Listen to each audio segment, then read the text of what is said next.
சோட்டிலமாடே இந்த அடிதடி ரத்தம் எதுவும் என்ன விட்டு போல போய் சம்மர் வந்தாச்சு. What's your plan for this holiday? எங்க கிட்ட விட்டுருங்க, நாங்க பாத்துக்கிறோம். GT Holidays. GT Holidays, South India's #1 travel brand. 2 அமைச்சர்கள் விடுவிக்கப்பட்டிருக்கிறார்கள் ஸ்டாலினுடைய அமைச்சரவையிலிருந்து. ஒரு அமைச்சர் உச்சநீதிமன்றம், இன்னொரு அமைச்சர் சர்ச்சை பேச்சு அப்படின்னு இது நடந்திருக்கு. இது என்ன மாதிரியான ஒரு எஃபெக்ட் கொடுக்கும்னு நினைக்கிறீங்க? நீங்க அமைச்சராக இல்லை அப்படிங்கிற நம்பிக்கையில தான் நாங்க உங்களுக்கு ஜாமீன் கொடுத்தோம். ஜாமீன் வாங்கின அடுத்த 24 ஹவர்ஸ்ல நீங்க அமைச்சராறீங்கன்னா இப்ப நீதிமன்றத்தை பார்த்தா உங்களுக்கு எப்படி தெரியுது? சட்டமன்றத்தில் பேசும்போது முதலமைச்சர் சொல்றாரு 2026க்கு அப்புறம் நீங்க திராவிட மாடல் 2.0 பார்ப்பீங்க அப்படின்னு சொல்றாரு. அதாவது முதல்வர் நாங்கள் சிறப்பான முறையில் தோற்போம்னு சொல்ல மாட்டார். 2021 தேர்தல் ரிசல்ட் வரப்போகுது. அதுக்கு முதல் நாள் ஸ்டாலின் சொல்லுகிறார், இப்போது வருகிற தகவல்களை எல்லாம் பார்க்கிற போது 234 தொகுதிகளிலும் நாம் வென்று விடுவோம் போல் இருக்கிறது அப்படின்னு. ஆனால் 234 75 தொகுதிகளில் எதிர்கட்சிகள் வென்றன.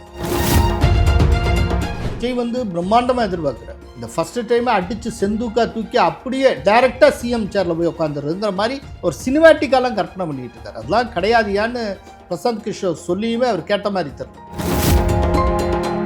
ஏடிஎம்கே கூட்டணியில் இப்பவே போய் கேட்டா எடப்பாடியார் கிள்ளி கொடுப்பார். மாஸ் காட்டிட்டு அதுக்கப்புறம் கடைசியா போய் கேட்டா அள்ளி கொடுப்பார் அப்படின்னு அவர் நினைக்கிறார்.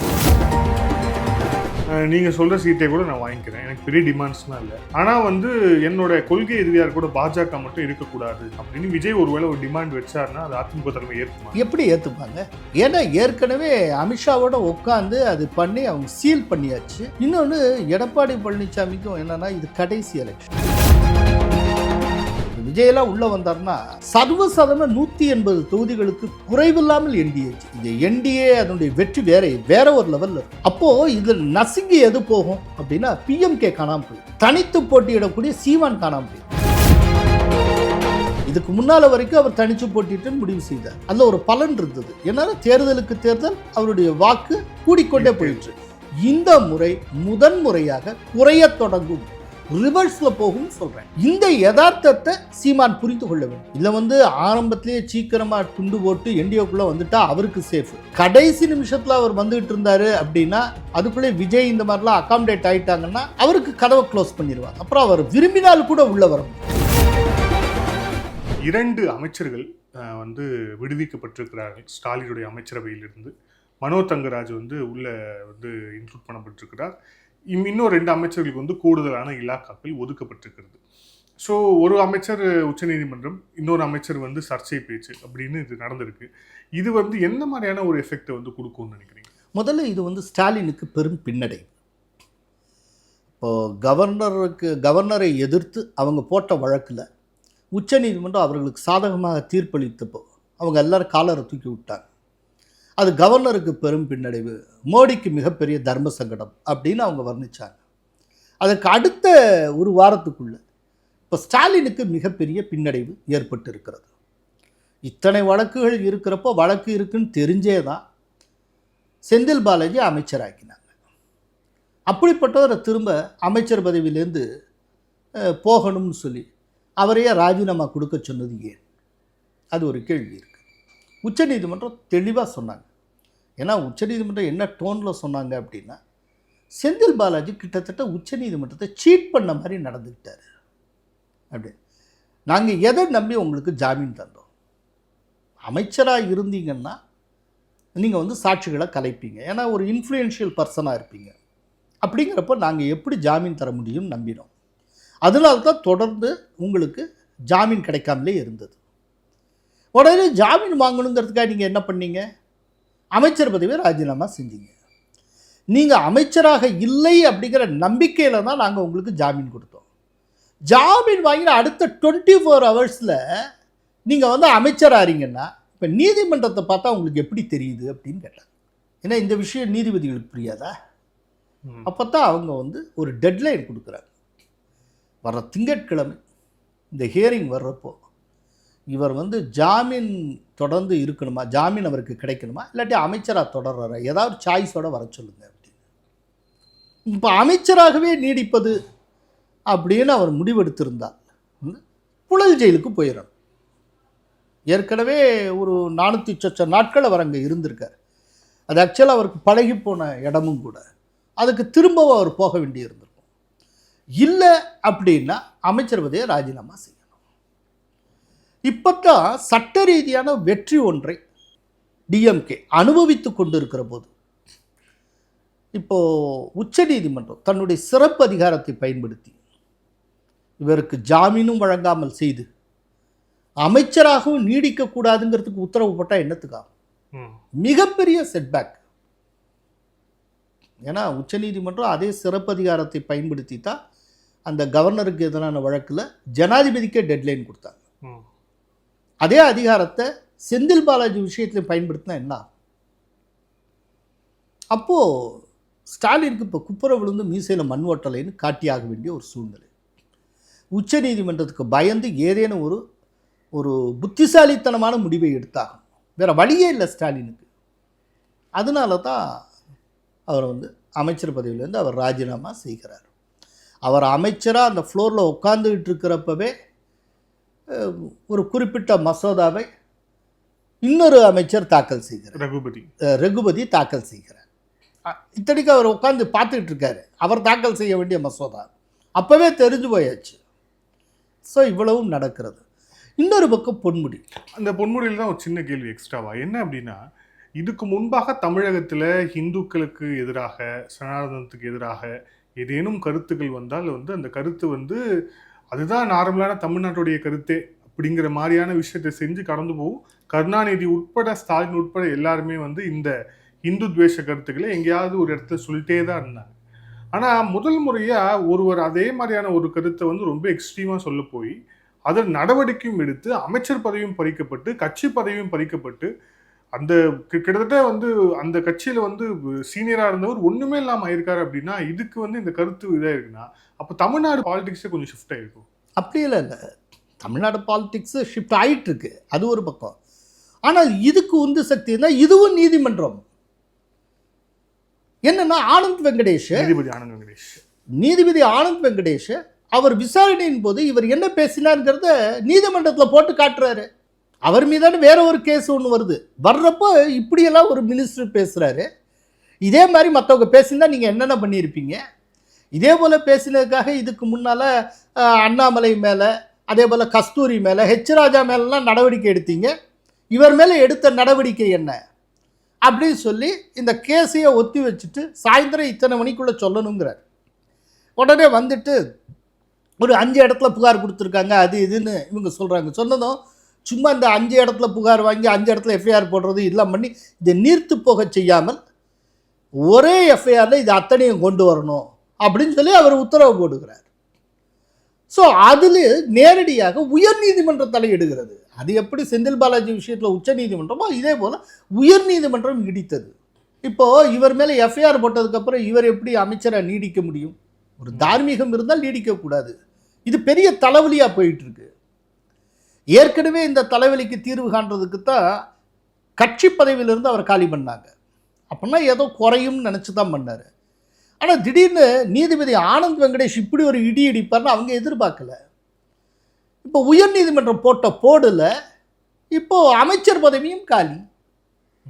இந்த இருவர் குறிப்பாக ஒருவர் விழுப்புரத்தில் ஒரு ஸ்ட்ராங் ஹோல்டாக இருக்கிறவர், இன்னொருவர் கொங்கு மண்டலம் அப்படின்னு சொல்லக்கூடிய ஒரு விஷயத்தில் இருக்குது. ஸோ இப்போ எப்படி எலெக்ஷன் ஒர்க் பண்ண முடியும்? இவங்க எல்லாமே ஒரு மாவட்டம் ஒரு மண்டலம்னு சொல்லிட்டு அந்தந்த தேர்தல் பணிகளை முன்னின்று நடத்தக்கூடியவங்க. அந்த மாதிரி இருக்கும்போது அந்த மாதிரி இடத்துல ஒரு 2 பேருக்கு இவ்வளோ பெரிய அடி விழுந்திருக்கு அப்படின்னா இது எலெக்ஷனில் ரிஃப்ளெக்ட் ஆகிறதுக்கான வாய்ப்பு கூட இருக்கு இல்லையா? சார் இப்போவே நாங்கள் சில சர்வேலாம் கண்டக்ட் பண்ணுறோம். நார்த்தில் விழுப்புரம் விருதாச்சலம்லாம் படு மோசமான தோல்வியை டிஎம்கே சந்திக்கும் போல் இருக்கிறது. இப்போவே இந்த தடவைலாம் அதே போல் இன்றைக்கே சொன்னேன், இதில் துரைமுருகனுடைய தொகுதி இருக்கே காட்பாடியில் ரொம்ப மோசமான தோல்வியை டிஎம்கே சந்திக்கும். அனைவரும் இந்த தடவை துரைமுருகன் நிற்க மாட்டார்னு நினைக்கிறேன் எலெக்ஷனில். அதனால் இன்றைக்கி வடக்கு தமிழகத்தில் ஒரு பெரிய தோல்வி டிஎம்கேக்கு காத்து கொண்டு இருக்கிறது. அதில் இந்த விஷயம்லாம் இன்னும் ஃபியூலை ஆட் பண்ண மாதிரி இருக்கும். அதனால இப்போ இந்த ஃபேக்டர் இருக்குல்ல, பொன்முடிக்கு எதிரான இந்த விஷயங்கள், இது எல்லாமே வந்து ரொம்ப டிஎம்கேக்கு மிகப்பெரிய பின்னடைவை உருவாக்கும், அந்த சந்தேகமே இல்லை.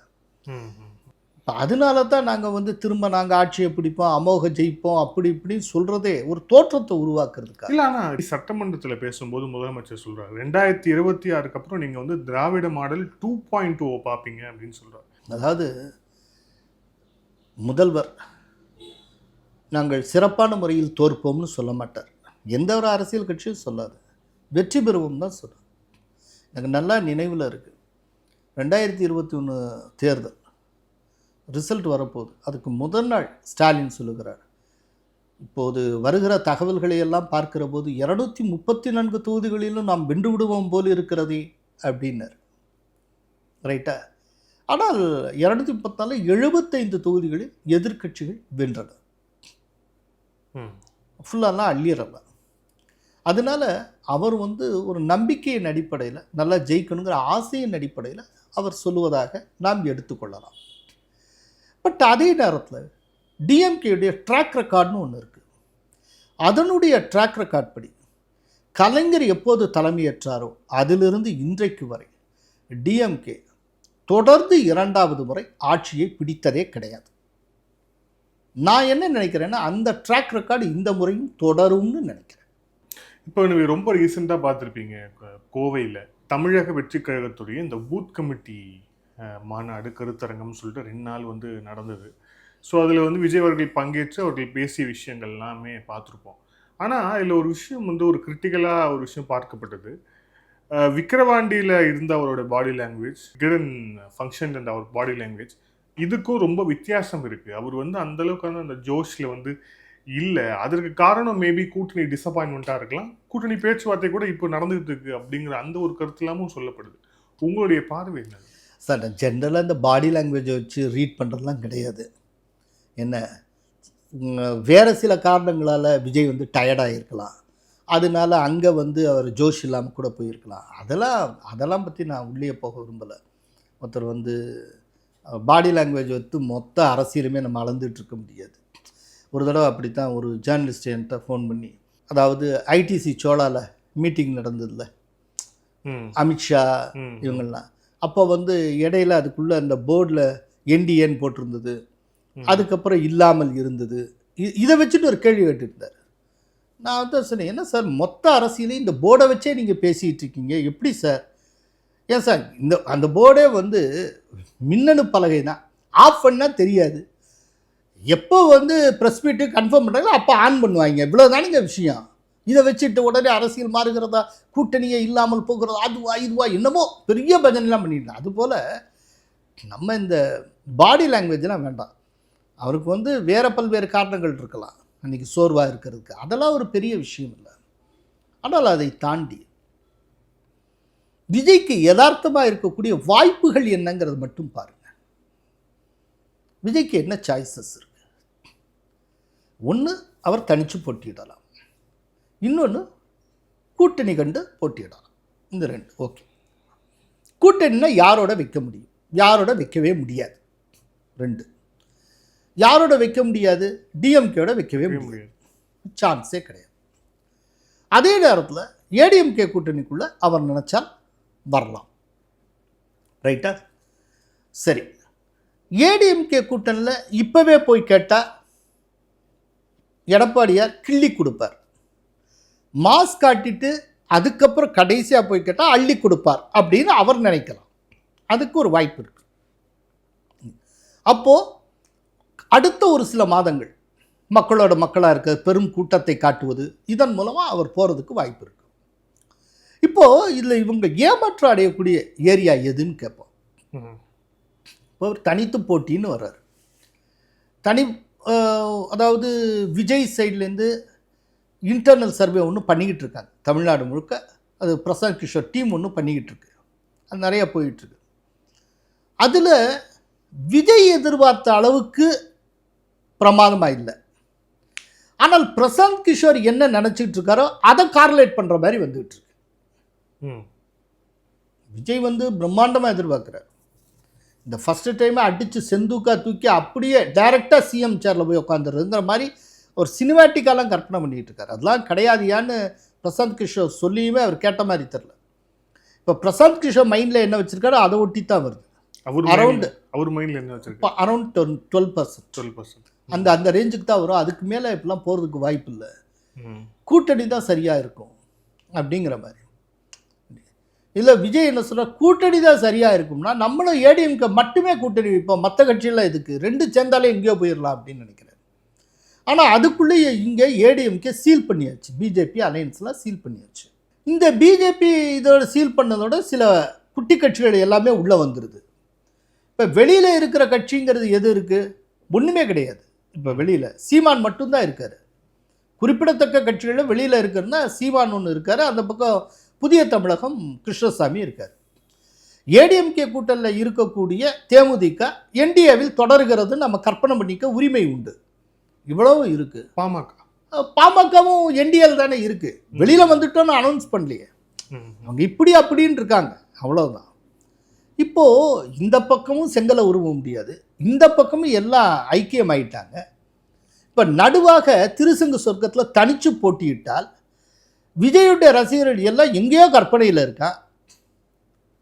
கற்பனையில் ஈடு கொடுக்குற அளவுக்கு ஜெயிக்கணும், ஆனால் அந்தளவுக்கு பர்சன்டேஜ் வாங்குமானே தெரியலையே. தமிழ்நாடு மாதிரியான ஒரு மிகப்பெரிய ஒரு மாநிலத்தில் 6.5 கோடி வாக்காளர்களை கொண்ட ஒரு பெரும் எலக்ட்ரேட் இருக்கக்கூடிய ஒரு மாநிலத்தில் 15% 16% வாங்கினால் கூட ஒரு தொகுதி தான் ஜெயிக்க முடியும். இல்லை, ஒருவேளை அதிமுக கூட்டணியில் ஓகே, அதிமுக கூட்டணிக்குள்ளே நான் வரேன், நீங்கள் சொல்கிற சீட்டை கூட நான் வாங்கிக்கிறேன், எனக்கு பெரிய டிமாண்ட்ஸ்லாம் இல்லை, ஆனால் வந்து என்னோட கொள்கை எதிரியார் கூட பாஜக மட்டும் இருக்கக்கூடாது அப்படின்னு விஜய் ஒருவேளை ஒரு டிமாண்ட் வச்சாருன்னா அது அதிமுக தலைமை ஏற்குமா? எப்படி ஏற்றுப்பாங்க? ஏன்னா ஏற்கனவே அமித்ஷாவோட உட்காந்து அது பண்ணி அவங்க சீல் பண்ணியாச்சு. இன்னொன்று எடப்பாடி பழனிசாமிக்கும் என்னென்னா இது கடைசி எலெக்ஷன், இது வந்து கடைசி எலெக்ஷன் அப்படித்தான். அதுக்கு மேலே ஒரு புதிய தலைமை வரும் ஏதோ ஒன்று, அதுக்கு ஒரு இளைய தலைமையை வந்து கொண்டு வரதுக்கான முயற்சிகள் ஒன்றும் போயிட்டுருக்குன்னா அதுக்குள்ளேலாம் வரல இப்போ, ஓகேயா, அது ஒன்று போயிட்டுருக்கு. அப்படிங்கிறப்போ இந்த தடவை அவர் வந்து சிஎம் ஆகணும்னு ஆசைப்படுறாரு. சிஎம் ஆகிறப்போ மத்தியில் இருக்கக்கூடிய ஒரு கட்சியை பகைத்து கொண்டு சிஎம் ஆறுதுங்கிறது புத்திசாலித்தனமாக இருக்குது. அது மிகப்பெரிய தலைவலிகளை உருவாக்கும். அது அவங்க கட்சியினுடைய இருத்தலுக்கே கூட ஆபத்தை உருவாக்கும். அந்த தப்பை அவங்க பண்ணவே மாட்டாங்க. இதெல்லாம் யோசிக்காமல எடப்பாடி பழனிசாமி இங்கே கைகோத்திருப்பார்.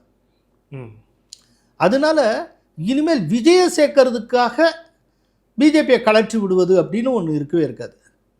ஆனால் வேற ஒன்று இருக்குது, பிஜேபியோட நீங்களும் சேர்ந்துக்கங்க. ஒருவேளை என்டிஏவோட நீங்கள் வர்றதுக்கு ஆசைப்படல, ஏன்னா பிஜேபியோட அலையன்ஸு சொல்லிடுவாங்கன்னு நினச்சேன்னா எடப்பாடியோட இல்லாட்டி ஏடிஎம்கேவோட மட்டும் கூட்டணி அப்படின்னு சொல்லிட்டு எங்களோட ட்ராவல் பண்ணு அப்படின்னு சொல்லலாம். இன்னொன்று, ஏடிஎம்கே கேம்ப்லேயே குறிப்பாக எடப்பாடியோட க்ளோஸ் சர்க்கிள் சொல்லக்கூடிய ஒரு முக்கிய தகவலே என்ன அப்படின்னா, பாட்டாளி மக்கள் கட்சி ஊசலாடிக்கிட்டே இருக்குது, உருப்படியாக எந்த முடிவும் எடுக்க மாட்டேங்கிறாங்க. அப்பாவுக்கும் மகனுக்கும் இடையிலே ஒரே குழப்படியாக இருக்குது. எதுக்கு இந்த பாட்டாளி மக்கள் கட்சி? பாட்டாளி மக்கள் கட்சியை வெட்டி விட்டு பேசாமல் விஜயை உள்ளே கொண்டு வந்தால் என்ன, இப்படி ஒரு பார்வை ஒன்று இருக்குது. இந்த விதமான ஒரு திங்கிங்கை எடப்பாடி பழனிசாமியை ஷேர் பண்ணியிருக்கிறார் ஒத்தட்டு. அப்படி ஒரு கருத்து இருக்குது. இப்போது விஜய்க்கு 40 தொகுதி கொடுக்குறாங்கன்னு வச்சுப்போம், லெட்டஸ் அஸ்யூம். பிஎம்கேக்கு ஒரு 25 தொகுதி, அப்படின்னா மொத்தம் 65 தொகுதி வரும். இப்படியே வாரி வாரி எல்லாத்துக்கும் கொடுத்துட்டு இருந்தால் ஏடிஎம்கேக்கு நிற்கிறதுக்கு தொகுதி இருக்காது. ஏடிஎம்கே எப்படி 150 தொகுதிக்கு குறையாமல் நிற்கும். அப்போது எடப்பாடி பழனிசாமி என்ன கணக்கு பண்ணுறாரு அப்படின்னா, பிஎம்கேக்கு அதனுடைய ஓட் பேங்க்குங்கிறது 4 to 5% தான். இன்னொன்று, தமிழ்நாட்டில் ஒரு குறிப்பிட்ட ஏரியாவில் மட்டும்தான் அவங்க, மற்ற எங்கேயுமே அவங்க கிடையாது. ஸோ ஒரு 5% 4% இருக்கிற ஒரு கட்சிக்கு 25 கொடுக்கறதுக்கு பதிலாக தமிழகம் தழுவிய நிலையில் வாக்குகளை வைத்து கொண்டு இருக்கிற விஜய்க்கு ஒரு 10லேருந்து 15% இருக்கும்னு எல்லாருமே சொல்கிறாங்க. அந்த விஜய்க்கு நான் 40 சீட் தர்றேன்னு வச்சுக்கோங்க. இந்த 40க்குள்ளே பிஎம்கேக்கு நான் கொடுத்துருக்கக்கூடிய 25 வந்துடுது. கூடுதலாக நான் விஜய்க்கு தர்றது 15 தான். இந்த 15க்கு தமிழ்நாடு முழுக்க எனக்கு கூடுதலாக வாக்குகள் கிடைக்குது. ஒரு தொகுதியில் விஜய்க்கு ஆதரவாக ஒரு 7% வாக்கு இருக்கும், அது உள்ளே வருது. ஒரு தடவை ஒரு 15% வாக்கு இருக்கும், அது உள்ளே வருது. அப்படிங்கிறப்போ இந்த 3000-4000 வாக்குகள் வித்தியாசத்தில் பின்தங்கி இருந்தால் கூட இந்த ஓட்டு என்னை காப்பாற்றும். ஒரு மிகப்பெரிய சக்ஸஸை நோக்கி இது என்னை கொண்டு செலுத்தும். அப்படிங்கிறப்போ பாட்டாளி மக்கள் கட்சியை தெருவில் நிறுத்திட்டு விஜயை உள்ளே கொண்டு வந்துடுவோம் அப்படிங்கிற மாதிரி கூட அதிமுக பொதுச் செயலாளர் நினைப்பதாக ஒரு தகவல். ஸோ அப்படியெல்லாம் ஒரு கேம் விளையாடினாங்கன்னு வச்சுக்கோங்க, இந்த என்டிஏ அதனுடைய வெற்றி வேற ஒரு லெவலில் இருக்கும். இப்போ விஜயெல்லாம் உள்ளே வந்தார்னா சர்வசாதாரண 180 தொகுதிகளுக்கு குறைவில்லாமல் என்டிஏ ஜெயிக்கும். அப்போது இதில் நசுங்கி எது போகும் அப்படின்னா பிஎம்கே காணாமல் போயிடும். தனித்து போட்டியிடக்கூடிய சீமான் காணாமல் போயிடுவார். ஏன்னா சீமானுடைய ஃபஸ்ட் டைம் ஓட்டர்ஸ், யங்ஸ்டர்ஸு இதில் பெருமளவு விஜய் உறிஞ்சிடுவார். அப்படிங்கிறப்போ இப்போது தொடர்ந்து தேர்தலுக்கு தேர்தல் 1%, 2% கூடுதலாகவே பெற்று வரக்கூடிய சீமான் முதன்முறையாக பின்னோக்கி போவார். அவருடைய ஓட்டு இப்போ கடைசியாக 8% வைங்க, அந்த 8க்கு மேலே போகாது, 8க்கு கீழே தான் போகும்.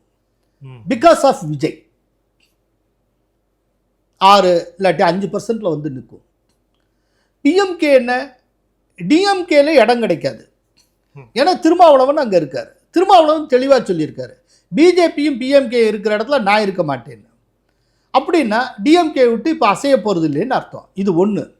ரெண்டாவது, டைம்ஸ் ஆஃப் இந்தியாவில் பேட்டி கொடுத்த ஸ்டாலின் வந்து பிஎம்கே இந்த மாதிரி ட்ரை பண்ணுறாங்கிறதே வெறும் முணுமுணுப்பு, அதுதான் நீங்களே சொல்லிட்டீங்களே, இப்போ இருக்கிற எங்கள் கூட்டணி ரொம்ப ஃபார்மாக இருக்காங்க, உறுதியாக இருக்காங்க, எந்த பிரச்சனையும் இல்லைன்ட்டார். ஸோ கூட்டணியில் அவங்க சைட்லேயும் மாற்றம் இல்லைன்னு அதை யார், ஸ்டாலினே உறுதி செய்து இருக்கிறார்.